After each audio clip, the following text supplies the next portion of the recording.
E aí, tudo bem com você? Está começando mais um Altos Papos aqui pelo canal 25 da NET. E a você, o nosso muito obrigado. Obrigado a você que está entrando em contato conosco também, está dando as suas ideias aí de entrevista, estamos anotando tudo. Você que quer entrar em contato conosco autospapostv@gmail.com. Manda sua sugestão de entrevista, sua sugestão musical também, nós lemos todas, tá bom? E se você quiser melhorar o nosso programa também, todas as sugestões são bem-vindas. Hoje, recebendo com muito prazer um grande amigo, ex-professor, para falar bastante da sua carreira. Quero agradecer demais a presença aqui do Dr. Cláudio Antônio Soares Levada. Obrigado. Também recebendo aqui, ele que eu descobri hoje, que é Antônio Fernando Nicioli. Agora quer ser chamado de Tom Nando e a gente, é claro, obedece. Tom Nando, obrigado pela sua presença Obrigado, aqui. valeu. Se a gente não fala Fofão, ninguém sabe quem é. O pessoal que está assistindo aí fala assim, o Fofão, conheço ele. Pois é o Fofão mesmo, a gente vai falar muito sobre isso, tá bom? Esses são os nossos convidados de hoje e no início do nosso programa, você sabe, a gente sempre traz uma mensagem. E a mensagem que eu escolhi hoje para você é essa. Conta a história daquela menina que se casou numa vila distante e a sogra foi morar com ela. A mãe do marido foi morar junto e ela não se dava bem de jeito nenhum. Por quê? Porque a sogra sempre vivia dizendo para ela como que o filho gostava das suas coisas. E aquilo irritava muito. Até que chegou um dia que ela descobriu que o sábio da vila fazia também pequenos venenos. Ela então foi procurar esse sábio. Sentou e disse para o sábio o seguinte, olha, eu não gosto da minha sogra atrapalha a minha vida. Então, o senhor não poderia fazer uma pequena poção venenosa para que eu colocasse na comida dela, por exemplo, para que ela morresse? Ele então pensou e disse assim, olha, podemos fazer o seguinte, eu tenho uma poção aqui, que você vai colocar aos poucos na comida e na bebida dela, só que é dose homeopática. Você vai usar durante muito tempo. Por quê? Porque se ela morre agora, todo mundo sabe que você não gosta dela. E você vai ser a primeira pessoa a ser indicada para, de repente, até ser indiciada. Então faça o seguinte, coloque em doses homeopáticas esse veneno que eu vou te dar, só que você precisa mudar o seu comportamento. Vocês brigam muito, toda a vila sabe disso. Então faça o seguinte, comece a tratá-la bem. Durante a manhã, converse bastante com ela, leve ela para passear, enfim, comece a tratar bem. Por quê? Porque você vai ser a última pessoa que as pessoas vão desconfiar que foi a responsável pela morte dela. Ela falou, ótimo, sem problema nenhum. Ela levou então o veneno, começou a utilizar devagarinho e começou a tratar bem a sogra. Em contrapartida, a sogra também começa a tratá-la bem. Passa-se o tempo, aquela que era uma raiva tremenda se transformou num amor de sogra e nora. Em todos os lugares elas estavam juntas, ela falava sempre muito bem da nora e, por consequência, a nora falava muito bem da sogra também. O que aconteceu? Ela se arrependeu. Ela foi procurar então o sábio para que aquele veneno não fizesse mais efeito. Ela chegou e disse assim, olha, eu não quero mais que ela morra, eu gosto muito dela, eu estou amando como se ela fosse a minha mãe. Então eu não quero mais que ela morra. Eu quero então que você faça uma poção que elimine o veneno que eu estou colocando todos os dias na comida dela. O sábio então olhou nos olhos dela e disse o seguinte, fique tranquila, aquilo que eu te dei não era veneno, aquilo só vai fortalecer a sua sogra. O que nós percebemos é que você tratava muito mal ela. E é isso que fazia com que vocês brigassem muito. A partir do momento que você começou a tratá-la bem, veio a contrapartida. Ela também começou a te tratar bem. Então fique tranquila, ela não vai morrer. Aliás, vai viver e viver muito. Essa mensagem é para você raciocinar se o que você está fazendo da sua vida é o correto. Será que tudo que está acontecendo na sua vida não é culpa sua? Pensa nisso. Rápido intervalo comercial, já já eu estou de volta com altos papos aqui pelo canal 25 da NET. Até já.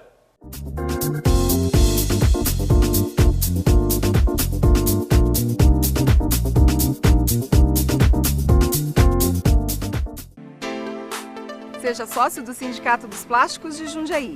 Com uma pequena mensalidade, veja as vantagens para você e sua família. Um clube de campo completo, com uma grande estrutura para sua diversão e lazer. Colônia de férias na Praia Grande, dentistas e advogados. O Sindiplástico ainda tem convênio com faculdades e escolas técnicas. Saiba mais, acesse sindiplástico.com.br. Sindiplásticos Jundiaí, um sindicato à frente do seu tempo. O Boulevard Beco Fino está sempre trazendo novidades para você. Pratos especiais de dar água na boca, os melhores vinhos, carnes, peixes, a pizza que toda a família adora. No Boulevard Beco Fino tem o chopp tirado no capricho, cervejas do mundo todo, chocolate e muita diversão. Boulevard Beco Fino, o cenário perfeito para os seus melhores momentos.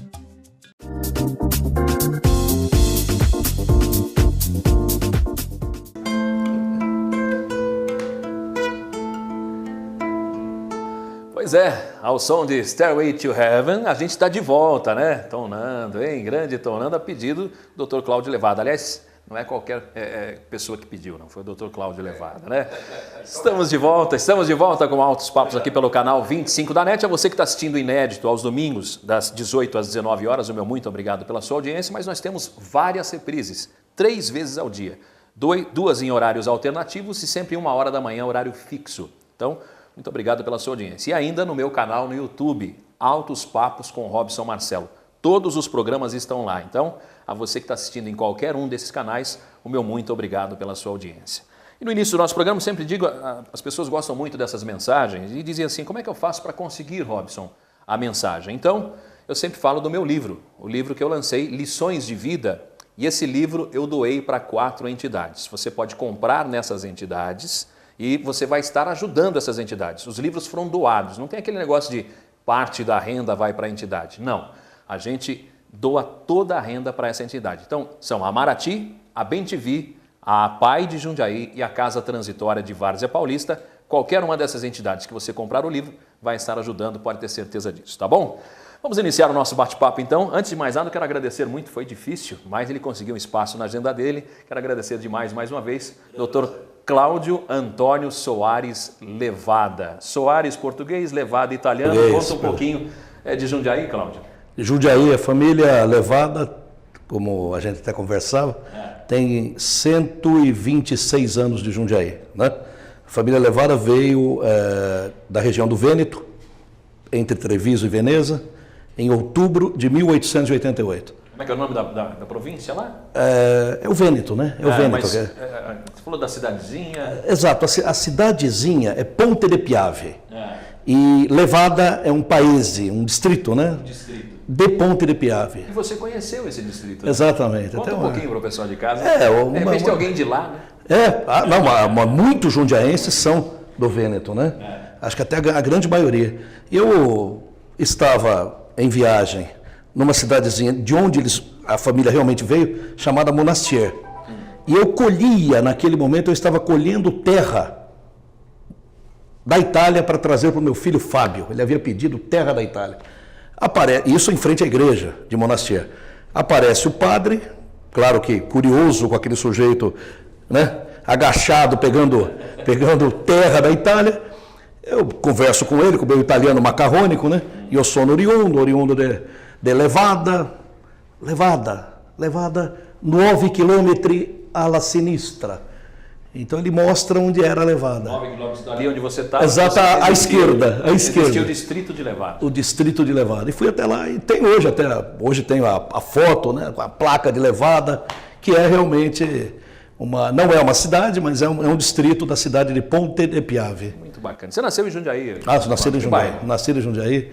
Eu nasci na Cavalcante, Avenida Doutor Cavalcante, centro, então. No número 705. Então eu sou bem central. Mais para Vilares ou mais para o centro? Mais para o centro. Mais para o centro. Do lado da antiga Marfilínia. Ali naquela região onde havia, perto de onde era o Café Avenida. Café Avenida. Ali havia várias famílias italianas, os Orsi, Franchi, Filippini e os Levada. Principalmente esses 4. Da infância do Cláudio Levada, que eu sempre gosto de trazer isso no programa. De repente tem muitos amigos que estão assistindo. Até os 7 anos eu vivi ali, na Cavalcante. E posteriormente meu pai construiu uma casa, que até hoje é da família, da minha irmã, e na Senador Fonseca, atrás do antigo quartel, onde hoje é o estacionamento, aquele grande estacionamento que há ali. Né? Então a minha infância foi passada ali, no paralelepípedo, no então paralelepípedo da Rua Senador Fonseca. Do outro lado da rua, do lado onde ficava o quartel, era de terra a calçada. Então a gente jogava bolinha de gude, empinava, não pipa, mas papagaio, que é diferente, né? Papagaio, é o Maranhão, né? Chama de Maranhão também, ou papagaio, e jogávamos bola ali, no paralelepípedo. Um dos que jogavam bola conosco era o Julião, que foi presidente da Câmara de Vereadores. Ex-vereador. O Zé Augusto, que é um médico reumatologista, Dias Lopes, que é médico reumatologista aqui em Jundiaí. Raul Furlan, da família Furlan de Jundiaí, e vários outros ali. A família era toda, o pessoal ficava todo ali jogando futebol, porque era possível. Passava, acho que um carro por minuto. Hoje, se você tentar atravessar a rua, você já não consegue. Né? A Senador Fonseca, né? Então imagine hoje o movimento que é, todo mundo conhece. Né? Mas a minha infância foi passada basicamente ali, estudando inclusive no antigo primário, na Paroquial Francisco Teles. Posteriormente, Instituto. Hoje o Bispo, né? Hoje o Bispo é Instituto de Educação Experimental de Jundiaí. Né? Fui professor, tive a honra de ser professor lá. Do Instituto, né? Que era, sem dúvida alguma, a melhor escola de Jundiaí. Tanto que, sem que eu precisasse de grandes cursinhos, fiz apenas 2 ou 3 meses de cursinho, já foi possível ingressar no Largo São Francisco, na USP, né? Direito na USP. Aí é que tá, eu ia partir para o lado do direito já, mas... que eu fui concatenando. Não, foi bom, sintetizou bastante. Mas como é que surgiu o direito na sua vida? É de família? Meu pai era dono, falecido pai, era dono do escritório Rosário de Contabilidade. Existe até hoje. Ele é um escritório antigo, comprado... meu pai adquiriu, juntamente com o Luiz Antônio de Campos, que é o então sócio dele, comprou de Pedro Fávaro. Meu pai foi office boy do Pedro Fávaro. Aliás, meu ídolo na política, ídolo na política e como ser humano, Pedro Fávaro. E adquiriu dele o escritório. E com o tempo, ele, meu pai, fez direito no Anchieta, terceira turma do Anchieta. E se formou em 75. Quando ele se formou, eu ingressei. Então, acredito, tenho certeza, nem acredito, tenho convicção. Foi influenciado. Que a influência foi essa atitude do meu pai em fazer direito, né? Já com idade, né? Com mais idade, mas era um sonho dele. Foi a terceira turma do Anchieta. E naquele ano, enquanto ele se formava, eu ingressava no Largo São Francisco. Ele chegou a advogar ou não? Ele advogava pouco, mais para os clientes que já eram os clientes do escritório de contabilidade. O escritório existe até hoje, ali do lado da antiga rodoviária, sim, onde hoje a rodoviária central, né? Terminal Central. Existe até hoje, é um escritório, talvez um dos mais antigos de Jundiaí. E você foi fazer o direito, talvez influenciado pelo pai. Sim. E de onde veio a magistratura? Magistratura, eu trabalhava no escritório Pinheiro Neto Advogados, que é o maior da América Latina. Advogando. Sim. Advoguei 5 anos lá. Mas no meio do caminho eu percebi que eu era muito ruim com prazos. Eu descobri que eu era muito desorganizado. E isso para advogado é Para advogado horrível. Isso é um terror. E cheguei a perder um prazo, e esse prazo acarretou lá um problema sério. Bom, para encurtar a história, eu cheguei a ser despedido e posteriormente, por pressão de vários advogados de lá, o Dr. Pinheiro voltou atrás e eu retomei meu lugar. Mas aquilo causou um trauma. Falei, meu Deus do céu, eu não posso viver assim. Né? Com problema de prazo, esse tipo de preocupação. Então eu falei, não, eu acho que a magistratura vai me dar mais segurança, está dentro do direito, lógico, né? E conforme eu vinha já trabalhando no contencioso, ou seja, para o nosso telespectador, ou seja, nos processos, porque o escritório Pinheiro Neto tem a parte consultiva, tem a parte, né, que não é contenciosa, mas eu trabalhava no contencioso. Então fui tomando gosto também pela decisão, pelo ato de decidir, né? E acabei prestando então para a magistratura. E meu último processo até como advogado no Pinheiro Neto foi a então separação desse kit do Ayrton Senna. De quem? Do Ayrton Senna. De quem? Separou de quem? Da mulher. Da... Liliane. É porque né? ele chegou, não sei se ele chegou a ser casado com a Foi Adriane casado, Galisteu. foi Não, com a casado. Com a Adriane Galisteu? acho que Não foi. Com a Adriane, não. com a Adriane, só Mas que namorado. foi casado com essa moça foi, porque quem fez a separação fui eu. É. Dentro do escritório Pinheiro Neto, eles pediram que eu fizesse, e eu digo até a data, 23 de fevereiro de 83. De 1900. E aí tomei posse como juiz em 7 de março, também de 83. Mas vamos falar um pouquinho desse negócio. Vamos colocar uma fofoca aqui. Claro. Por que não? uma fofoca, né? O pessoal deve gostar. Você teve contato com o Ayrton Senna? Sim, era o foro distrital da Casa Verde. Hoje não existe mais, hoje é um foro regional de Santana. Na época era o foro distrital da Casa Verde. Eu fui de carro com ele dirigindo um Passat GT, uma Passat, não um alemão, Passat da Volks brasileira. Mas era muito bom. O GTS verde oliva. Ele foi dirigindo até lá e eu me lembro até hoje que ele precisava que tudo saísse rapidamente, e foi possível que saísse rapidamente porque foi consensual, não foi litigioso, né? Porque no outro dia ele precisava ir para Brandshatch, né? Ele corria então na Toleman, que depois se transformou na Benetton, né? Na Fórmula 2000. E realmente consegui tudo no mesmo dia, né? Conversamos bastante, cada um com seus planos. Talvez porque ele não tivesse tanta coisa assim, né? Não tinha, é um sujeito muito educado, tímido, reservado, mas muito bacana. E então cada um foi para o seu lado. Ele foi para Brandshatch e eu, alguns meses depois, fui para Jacupiranga. Quer dizer, um pouco diferente, no Vale do Ribeira, onde foi a minha primeira comarca como titular, no Vale do Ribeira. Já a gente vai falar sobre isso, porque eu vou bater um papo também com o meu outro convidado musical, que para mim durante muito tempo foi Fofão, vai continuar sendo Fofão, porque é um apelido carinhoso, mas depois virou Nando Nicioli e agora é Tom Nando.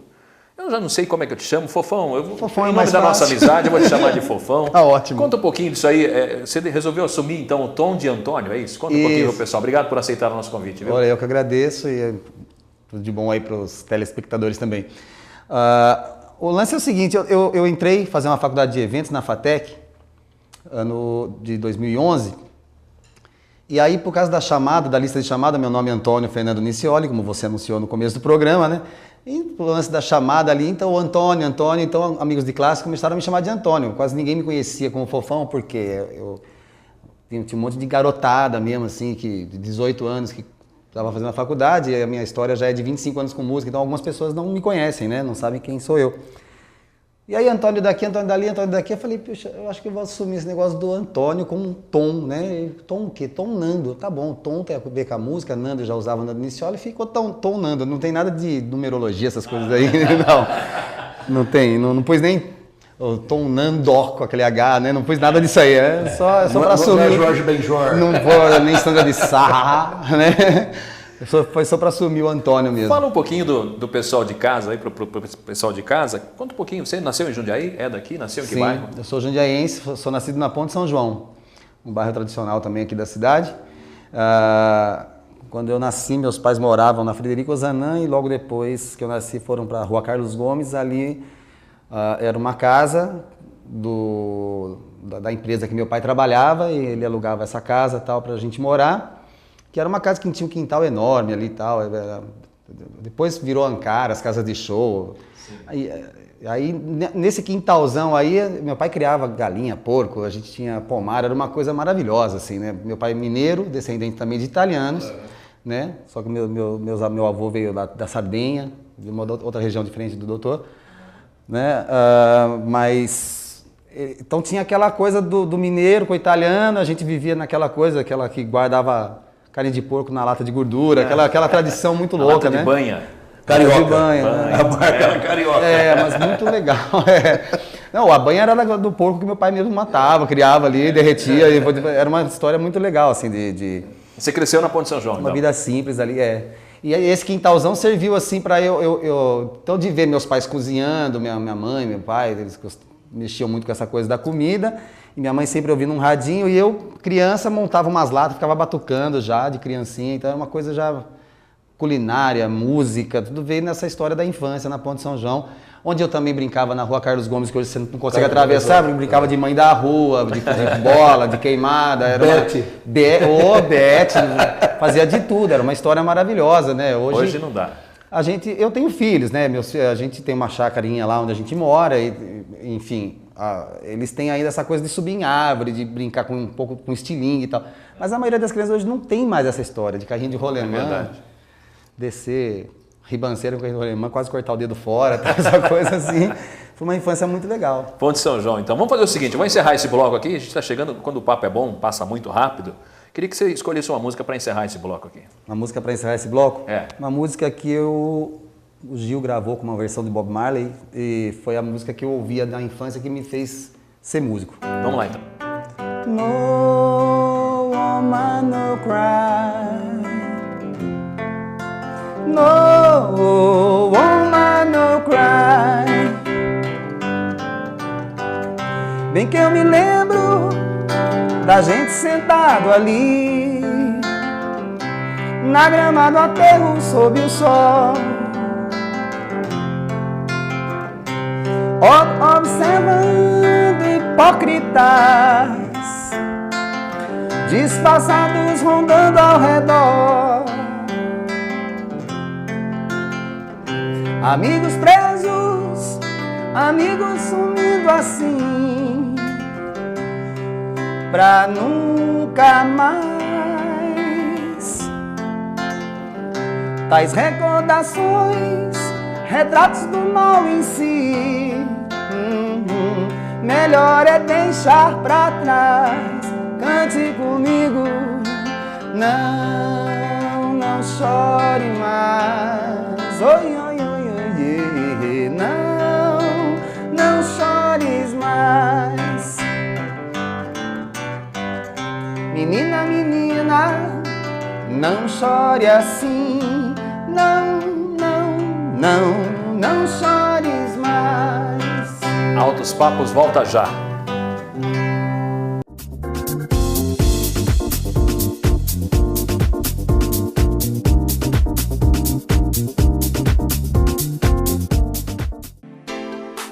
Seja sócio do Sindicato dos Plásticos de Jundiaí. Com uma pequena mensalidade, veja as vantagens para você e sua família. Um clube de campo completo, com uma grande estrutura para sua diversão e lazer. Colônia de férias na Praia Grande, dentistas e advogados. O Sindiplástico ainda tem convênio com faculdades e escolas técnicas. Saiba mais, acesse sindiplástico.com.br. Sindiplástico Jundiaí, um sindicato à frente do seu tempo. O Boulevard Beco Fino está sempre trazendo novidades para você. Pratos especiais de dar água na boca. Os melhores vinhos, carnes, peixes. A pizza que toda a família adora. No Boulevard Beco Fino tem o chopp tirado no capricho. Cervejas do mundo todo, chocolate e muita diversão. Boulevard Beco Fino, o cenário perfeito para os seus melhores momentos.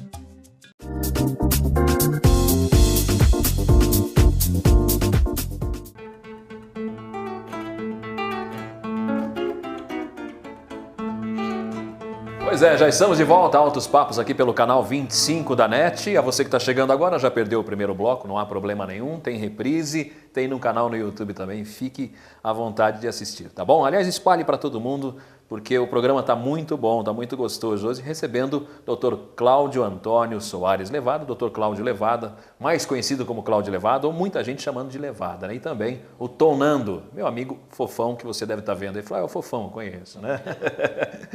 O pessoal te chama muito de Levada, né?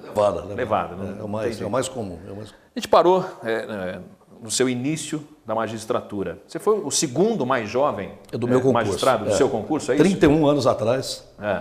eu ingressei com 24 anos. 24 anos. Havia o primeiro, mais novo. O primeiro foi O quantos primeiro anos? colocado, a gente conhecia por Carlinhos, né, era de Piracaia. É de Piracaia. Esse tinha 23 anos. 23. 23 anos. E em seguida, cronologicamente, eu fui o segundo mais novo. Mas pois você não. advogou 5 anos antes, é isso? Isso. É. É que ao ingressar, quando eu falo 5 anos de advocacia, na verdade foram 3 tem como estágio. estagiário, exato. É. 3 como estagiário e 2 como advogado formado, né? Já graduado. Depois de 2 anos, você que perdeu aí, procura saber que a gente estava falando exatamente disso. Advogou 5 anos, trabalhou no escritório de advocacia 5 anos, para ficar mais fácil, né? E depois já ingressou. Hoje a lei mudou, hoje exigem-se 3 anos. Então, mas antigamente 2 anos era suficiente. É um dos assuntos que eu quero abordar aqui, porque existem juízes muito jovens. A gente já viu aí juízes até mais jovens do que isso, né? Mais jovens que 23, agora talvez por isso. Agora já não é mais possível, exato. É muito jovem, tem pouca vivência para dar sentenças, né? O que você acha disso? Eu acredito que o grande problema não é necessariamente a cronologia, mas é a vivência, realmente. Eu acho que se for jovem, mas já tiver uma bagagem de vida razoável, então é menos, digamos assim, menos perigoso que seja alguém imaturo ou imatura. Mas um problema que nós temos hoje em dia é que, como os concursos estão ficando cada vez mais difíceis, acaba ingressando apenas aquele ou aquela que tem uma condição financeira de ser mantida ou mantido pelos pais. Né? De só estudar. Né? De só estudar. A questão da prova da advocacia não é problema, porque basta constar em procurações, etc. E isso é muito, muito fácil de ser arrumado, de ser arranjado. É importante lembrar que não precisa ser advogado, não precisa ter a OAB para ser juiz, para ser promotor. Né? Não. No caso da magistratura, ou é advogado, ou pode-se trabalhar em cartório. Como escrevente, aí já estará contando também. Né? E há outras profissões que também são contadas, como delegado, promotor, né? Várias outras. Mas, de qualquer maneira, uma vez tendo ingressado na OAB, não é difícil constar das procurações. É um amigo, né? O escritório do amigo, do pai, da mãe. E com isso, acaba ingressando gente com pouca vivência, mas que teve todo o tempo do mundo para estudar. Então, aí é que eu vejo o problema, não tanto na idade em si, mas na falta de uma vivência, de anteriores experiências de vida que o capacitem, que habilitem a julgar, que realmente não é fácil. Né? São sentenças muito difíceis e de todas as áreas, né? Porque o juiz iniciante pega todas as áreas. Esse é o grande problema. Justamente o iniciante é que acaba tendo que julgar de tudo. Então, meu filho, por exemplo, ingressou com 27 anos e ficou em Casa Branca por quase 3 anos, 2 anos e meio, o Felipe Levada. Agora ele é juiz em Cajamar, titular da 2ª Vara de Cajamar. E nesse iniciozinho, aliás, em Cajamar também tem que julgar de tudo. Julga crime, julga civil, julga família, julga menores, né? Enfim, toda espécie de causa que existe no âmbito do direito. A gente conversava aqui antes, eu até falei que ia fazer essa pergunta a você, se você tinha se arrependido de alguma sentença que você deu. Eu queria que você contasse para o pessoal. De maneira geral, não, mas houve um caso realmente que eu acabei condenando um rapaz num pequeno atropelamento ocorrido com uma bicicleta, quer dizer, ele estava na bicicleta, acabou atropelando uma pessoa sem maiores consequências. Eu poderia ter julgado diferente, né? Na época eu era juiz em Jales e acumulava Palmeira do Oeste. Então esse caso foi de Palmeira do Oeste. Condenei, não tinha mais o que fazer, porque foi publicada a sentença, etc. E mais tarde ficou na minha cabeça, que eu não deveria ter condenado. Mas, felizmente, o tribunal mudou minha sentença. Acho que a sentença foi tão ruim, o tribunal mudou. E aí eu fiquei com a consciência mais leve. Né? Mas, de maneira geral, Robson, uma vez proferida a sentença, é até uma autodefesa que você não se lembre mais do caso. Se você continuar pensando naquilo que você fez, é uma máquina de enlouquecer. Né? Você precisa ter uma couraça, precisa ter uma proteção, digamos assim, mental, claro, de primeiro se preocupar em fazer o melhor. E uma vez proferida a sentença, ou no meu caso agora os acórdãos, né? Os votos que se transformarão em acórdãos, são termos técnicos ao telespectador, o voto equivale à sentença e se torna acórdão quando outros 2 desembargadores concordam, daí o termo acórdão, que é o sentido de acordo. De concordar. Né? Exatamente. Então, os outros 2 concordando se torna o acórdão. Então, uma vez proferido, é preferível não pensar mais no assunto. A sentença mais difícil da sua vida, qual foi, Levada? Era uma criança também em Jales, novo, 26 anos na ocasião, e essa criança havia sido abandonada pela mãe com poucos meses de vida. A mãe não tinha condições na ocasião, deixou com um vizinho e volta 5 anos depois querendo a criança. Eu chego em Jales já com a prova produzida, mas o nosso direito permite que, nesse caso, eu faça ou fizesse a prova novamente, produzisse a prova novamente. Chamei todo mundo, novamente, né, sofrimento para todo mundo, né? A famosa oitiva. Exato, a oitiva, né? Ouvir novamente tanto a criança como todos os envolvidos. E aí eu perguntava, né, de maneira até cruel, quem é sua mãe? Ele apontava o casal que eu havia criado até então. E a mãe chorava, aquela coisa difícil. Acabei mantendo com o casal, mas dando o direito de visitas para a mãe. Mas foi tão difícil que no tribunal foi 2-1. Mesmo no tribunal não foi unânime, né? E eu ficava angustiado em saber o resultado porque, como eu até comentei com vocês, eu não tenho problema nenhum em julgar crime, em julgar o cível, família, mas tenho dificuldade em julgar destinos de crianças. Eu evito. Eu não tenho a minha preparação, talvez psicológica, emocional, eu fico angustiado. E é uma responsabilidade enorme, né? O futuro da criança, né? O destino dela está ali, né? O destino dela está ali. E é coisa de pai também, né? Coisa de pai, eu tenho 6 filhos, né? São 6 filhos. Nossa, fica bem difícil. Fica difícil. Vamos entrar nos assuntos técnicos aqui que eu gostaria muito de debater com você. Se é que eu posso chamar de você? Claro. Nossa amizade, aliás, foi meu professor, tive a honra de ser seu aluno. E eu fiquei muito feliz por isso. Agora, tem alguns assuntos que eu queria tocar com você. Primeiro, a gente comentava aqui, e eu achava que era o 20º, é o 17º orçamento. Quer dizer, o Tribunal de Justiça de São Paulo é o 17º orçamento do Brasil. Ou seja, existem estados no Brasil que têm um orçamento menor do que o Tribunal de Justiça. A primeira pergunta é, por que não se utiliza esse dinheiro para tecnologia, para a gente parar, por exemplo, de levar bandido da cadeia para ser ouvido e parar uma cidade inteira, como já aconteceu em Jundiaí, quando o Marcola veio aqui, a gente até comentava disso, né? Gasta-se muito dinheiro, por que não a videoconferência? Há muitos aspectos que precisam ser mudados, é uma questão até de mentalidade. A videoconferência, ela é necessária. Aquela conversa de que o juiz tem que olhar para o criminoso, para o réu, e para poder extrair dali a verdade ou não dos fatos, isso é poesia. Isso na verdade, não passa de mito. No caso específico do Marcola, quando ele veio aqui a Jundiaí, o interrogatório dele, que parou a cidade, causou prejuízo para todo mundo, o interrogatório dele foi simplesmente a leitura da denúncia pelo juiz, Dr. Jefferson, e o Marcola disse, PCC, eu não sei o que é isso, excelência. Quer dizer, para a cidade, para esse exercício de hipocrisia.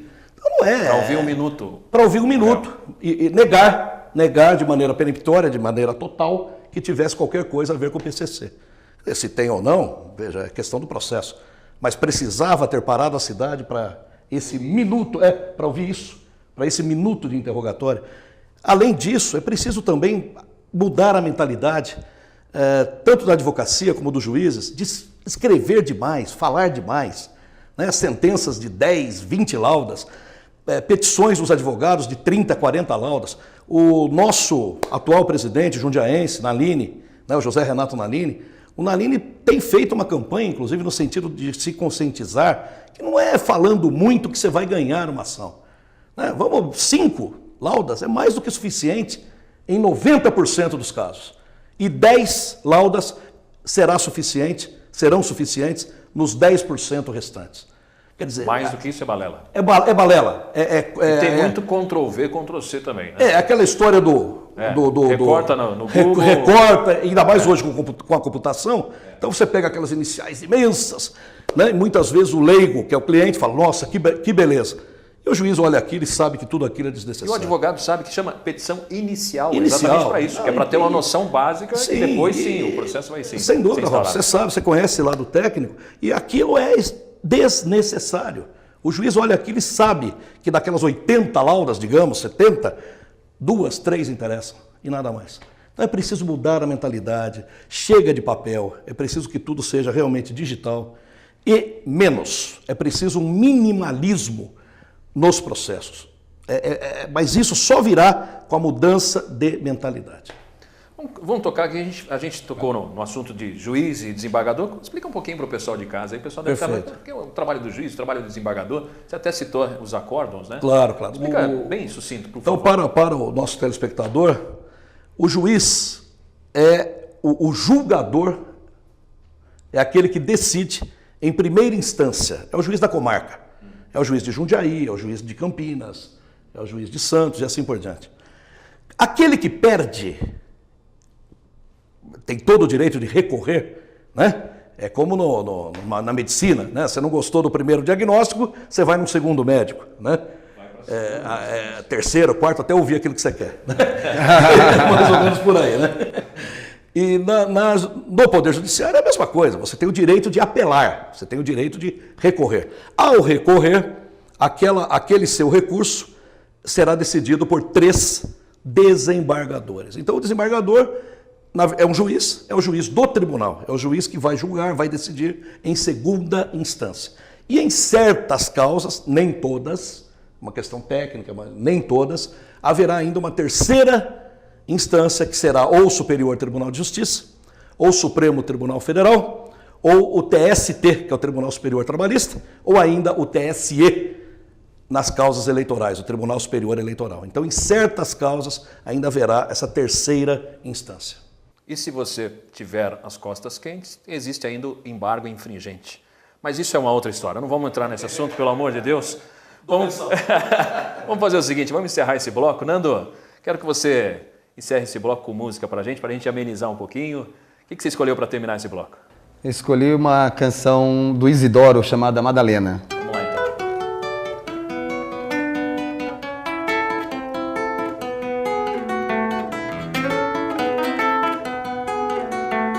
Fui passear na roça, encontrei Madalena sentada numa pedra, comendo farinha seca, olhando a produção agrícola e a pecuária. Madalena chorava, sua mãe consolava, dizendo assim: pobre não tem valor, pobre é sofredor, e quem ajuda é o Senhor do bom fim. Entra em beco, sai em beco, há um recurso, Madalena. Entra em beco, sai em beco, há uma santa com seu nome. Entra em beco, sai em beco, vai na próxima capela e acende uma vela pra não passar fome. Entra em beco, sai em beco, há um recurso, Madalena. Entra em beco, sai em beco, há uma santa com seu nome. Entra em beco, sai em beco, vai na próxima capela e acende uma vela pra não passar fome. Altos Papos volta já.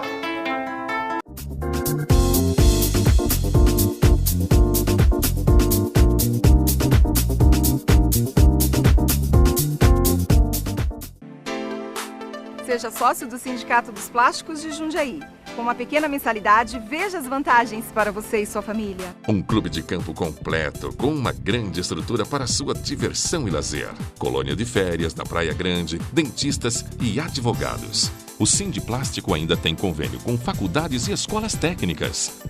Saiba mais, acesse sindiplástico.com.br. Sindiplástico Jundiaí, um sindicato à frente do seu tempo. O Boulevard Beco Fino está sempre trazendo novidades para você. Pratos especiais de dar água na boca. Os melhores vinhos, carnes, peixes. A pizza que toda a família adora. No Boulevard Beco Fino tem o chopp tirado no capricho. Cervejas do mundo todo, chocolate e muita diversão. Boulevard Beco Fino, o cenário perfeito para os seus melhores momentos.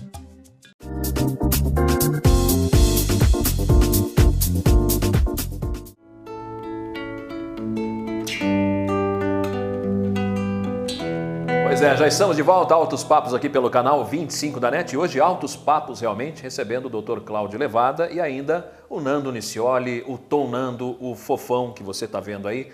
Todos eles em um só, né? A gente está recebendo a banda inteira aqui, né? Quase uma banda. Fofão, a gente falou um pouquinho da sua infância. Fala um pouquinho como é que iniciou a sua carreira musical. Como é que é a família que te influenciou ou você é o... O pessoal costuma falar assim, só você que é músico na sua família ou o restante trabalha? O restante trabalha, só eu que sou músico. Na verdade é. Não, eu tenho mais uma pessoa que não trabalha, que é minha irmã, que é atriz, né? Verdade, então ela tem tá a Maricine Nicioli, é aliás, atriz. um abraço para ela. Maricine Nicioli, grande atriz. E tem eu que sou música, a gente não... Mas, enfim, como eu estava contando, que a música junto com a culinária veio da minha infância, de ver minha mãe cozinhando e tal, e eu ouvia muito rádio com ela e me apaixonei pela música. Depois disso, eu entrei em igreja, lá na Ponte São João mesmo, comecei a tocar violão na missa, na igreja, né? E foi indo. E quando eu me tornei aí um adolescente, com meus 14, 15 anos, eu comecei a ter a vontade de tocar em bar. Né? Naquela época não tinha problema de beber menor de idade, eu ia em bar já naquela época, né? E via os músicos tocando e falava, é isso que eu quero fazer da vida. E fui desenvolvendo e comecei, em 1987, eu comecei a tocar em bares, com um grupo chamado Tazoeira, depois o Cordas Vocais, tive vários grupos assim. E em 89 eu criei junto com o Daniel Busanelli o Trio em Transe. Daí então que eu fiz toda essa onda com música e faço até hoje, né? Tem essa 25 anos esse ano. 25 Bodas de anos, prata. Bodas de prata de banda.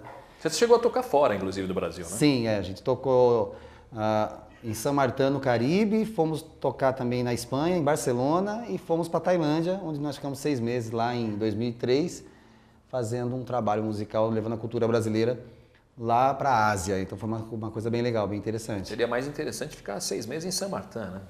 Então, Koh Samui, que é a ilha que eu fiquei lá, né? Que também é paraíso? É parecidíssimo com São Martin, porque é na região, se você colocar no globo assim, fica na mesma região de Fortaleza. Então a ilha lá é totalmente tropical, eu andava na rua, pegava caju, assim, dos cajueiros e comia, né? Então é uma coisa bem parecida com o Brasil, nesse sentido do tropicalismo brasileiro que tem, por ser na mesma faixa no planeta, ali acima da linha do Equador, um pouco ali. Uma ilha, é isso? Koh Samui? Uma ilha, demais. Koh Samui é uma ilha, você foi tocar lá e você trouxe a culinária tailandesa para o Brasil, né? Aí veio o Koh Samui, que é o nome do seu restaurante. O Koh Samui é meu restaurante lá porque é o nome da ilha, em homenagem à ilha.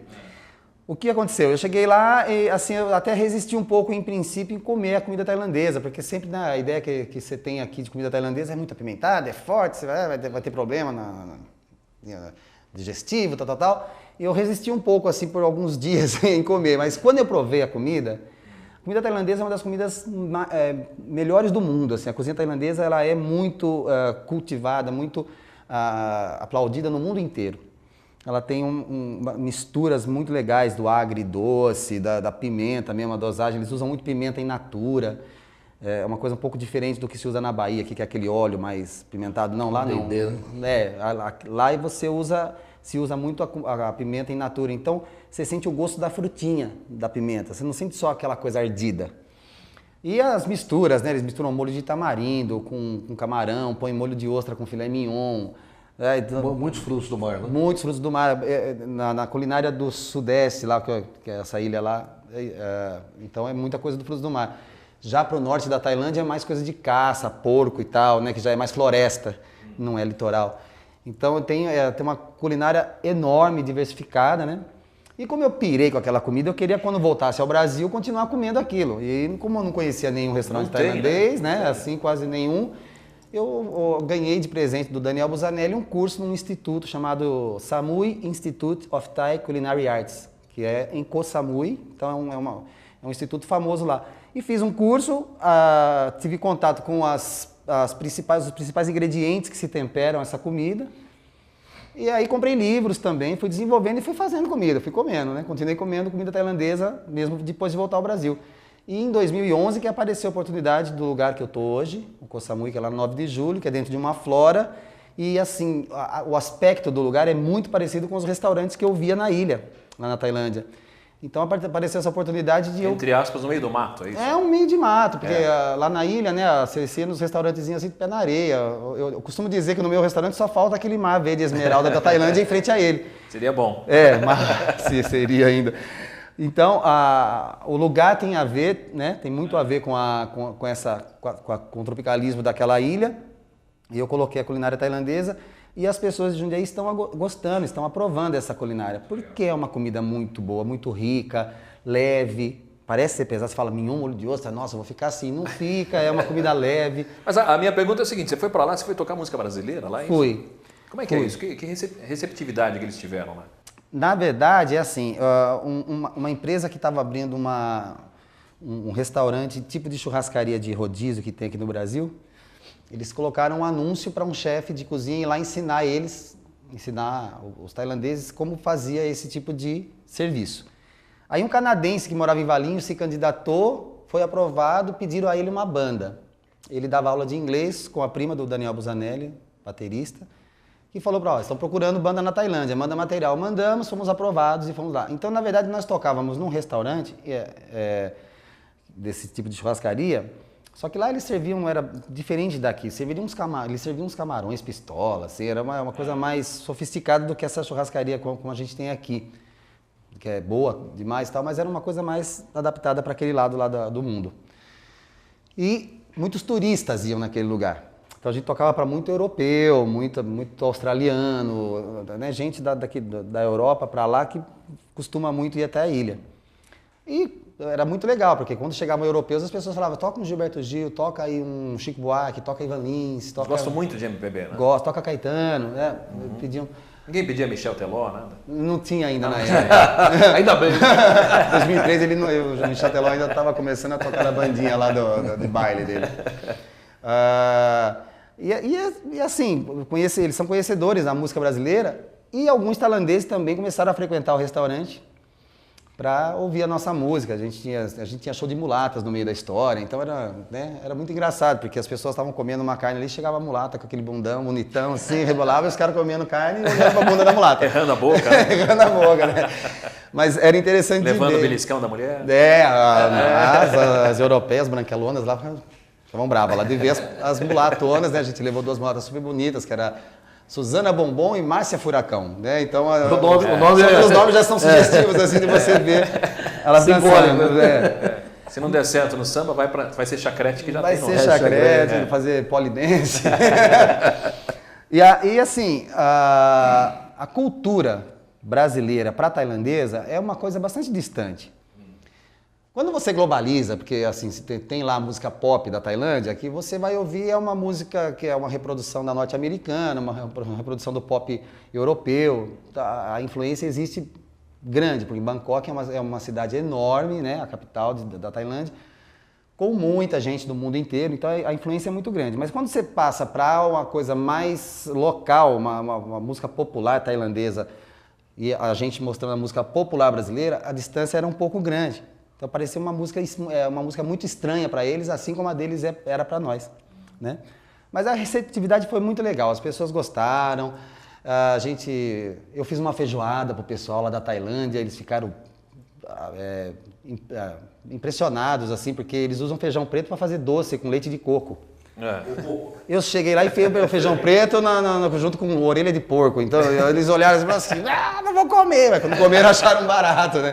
Então tem uma distância cultural muito legal, que é essa proximidade que foi a magia toda dessa viagem que a gente fez. Né? Bem bacana, bem bacana. Trouxe muitas histórias para contar e a gente está tendo o privilégio de ouvir algumas aqui. Deixa eu voltar aqui, doutor Cláudio Levada, para a gente encerrar o papo aqui também, nesse último bloco.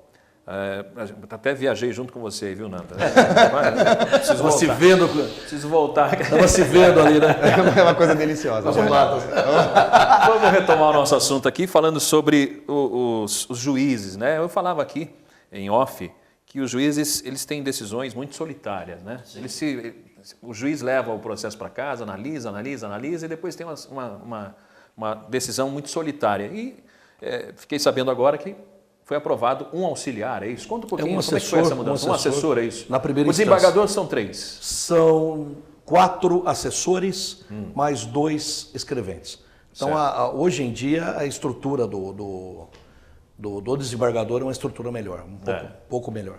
E do juiz foi aprovado um auxiliar? Um auxiliar. Um auxiliar, além, evidentemente, dos escreventes. Você concorda comigo que é muito difícil você decidir a vida, o futuro de uma pessoa, sei lá, até para o resto da vida, sozinho ali, às vezes até com problemas pessoais. Mas a gente tem que ter esse preparo emocional, psicológico, de não misturar. Naqueles dias em que eu não estou bem, e é inevitável que todos nós temos nossos dias ruins, eu não julgo. É um dia que eu prefiro fazer outras coisas. Quer dizer, é preciso que você tenha uma condição mental, tanto quanto possível, neutra, né? Agora, também existe aquela história, falar que a imparcialidade do juiz, imparcial sim, mas todos nós, cada um de nós, é produto do seu meio. Quer dizer, exato. Então a neutralidade psíquica, essa não existe. Essa não existe. Cada um de nós tem suas predileções, seu viés ideológico, isso é inevitável. Né? Apenas a máquina não tem um viés ideológico próprio. Agora, imparcial é outra coisa, você não estar predisposto em relação a nenhuma das partes. Eu vou prejudicar, né? A priori, ou seja, desde logo, né? Vou prejudicar você. Isso, jamais. Mas que nós temos as nossas predileções, que nós temos as nossas vivências, né? Eu até lembraria a frase do Ortega y Gasset, né? O filósofo espanhol. Eu sou eu e minhas circunstâncias. Quer dizer, cada um de nós é aquilo que viveu, cada um de nós é aquilo que passou. Por isso né? que a gente dizia sofrimentos, que precisa ter essa vivência para ser juiz. Sofrimentos, dores e amores. Cada um de nós é uma junção de tudo isso. Mas a tendência, na sua opinião, é mudar isso? Vai ter, de repente, o juiz ter mais dois, por exemplo, para ter uma base, por exemplo? Sim, sim. Eu acho que a solução, embora seja uma solução sempre que nós temos que pensar a longo prazo, quando menos a médio prazo, é a junção da tecnologia com o material humano. Sozinho, tanto faz. Material humano apenas, ou tecnologia apenas, serão sempre insuficientes. Será preciso essa junção, será preciso que ambos se harmonizem para que nós possamos ter uma justiça não só mais rápida, mas mais eficiente e, tanto quanto possível, mais justa. Né? É muito complicado isso, porque a gente comentava aqui, o ser humano é falível, né? Falível. Então é muito difícil. Daí o recurso pelo menos atenua, não resolve, mas atenua a possibilidade do erro. Na hora que você apela e não será mais um apenas a julgar, mas serão 3, em tese pelo menos, a possibilidade de errar é menor, pelo menos em tese. É menor. A ideia era essa mesmo, né? A gente falar disso. Bom, a gente está chegando ao final do nosso programa. Eu quero muito agradecer ao Dr. Cláudio Levada por estar aqui. Prazer muito grande revê-lo, um grande amigo. E sempre que eu tenho possibilidade de encontrá-lo, eu aprendo muito, né? Não só na faculdade, mas depois disso. Sempre bom poder estar com o Dr. Cláudio Levada. Quero agradecer muito e mande o seu recado para o pessoal de casa. Não, acredito que eu espero que possa ter sido útil ao telespectador e principalmente, Robson, por tudo que a gente conversou, mostrar que o que está por trás no Poder Judiciário não é nenhum ser do outro mundo. São seres humanos absolutamente normais que evidentemente têm um preparo técnico específico para julgar, mas que estão sujeitos a todas as emoções, a toda a falibilidade própria de qualquer ser humano, mas que, uma vez que seja alguém vocacionado, faz sempre o possível para fazer o melhor. Sensacional. Tonando, Fofão, se o pessoal quiser contratar o Tonando para tocar, para fazer os seus shows, como é que faz? É só ligar no 4586-4473, que é o telefone lá do Coçamui, da onde eu não saio mais, quase. E conversar com ainda bem, o negócio está indo bem. E ali, eu sempre estou ali, é só ligar para mim e a gente conversa e apresenta alguma coisa de música brasileira para vocês. Bacana. Eu sempre encerro o nosso programa, antes do Tonando encerrar com música, eu encerro com aquele pensamento. E o pensamento meu que eu escolhi hoje, você encontra lá no Facebook, pode entrar na minha página, é Robson Marcelo, procura lá, facebook.com/Robson Marcelo, me procura lá, adiciona, que é sempre um prazer saber a sua opinião, tá bom? A que eu escolhi hoje é essa. O orgulho é um dos grandes muros da nossa vida. Pensa nisso. Até a semana que vem, se Deus quiser, Tonando, Fofão, encerrando o nosso programa de hoje. Eu vou cantar uma música que enaltece o brasileiro, que a gente tem orgulho disso. Chegou a hora dessa gente bronzeada mostrar seu valor. Eu fui a Penha, fui pedir a padroeira para me ajudar. Salve o morro do Vintém, pendura a saia, eu quero ver. Eu quero ver o tio Sam tocar pandeiro para o mundo sambar. O tio Sam está querendo conhecer a nossa batucada. Anda dizendo que o molho da baiana melhorou seu prato. Vai entrar no cuscuz, acarajé e abará. Na Casa Branca já dançou a batucada de oi, oi, ai, ai. Brasil, esquentai vossos pandeiros, iluminai os terreiros, que nós queremos sambar. Há quem sambe diferente em outras terras, outra gente num batuque de matar. Oi, batucada reunir vossos valores, pastorinhas e cantores, expressão que não tem para o meu Brasil. Brasil, esquentai vossos pandeiros, iluminai os terreiros, que nós queremos sambar, sambar. Brasil, esquentai vossos pandeiros, iluminai os terreiros, que nós queremos sambar. Oh, oh, samba, oh, oh, samba, o que sambou, que sambou, samba, o que sambou, que sambou, samba, oh, oh, samba, oh, oh, samba.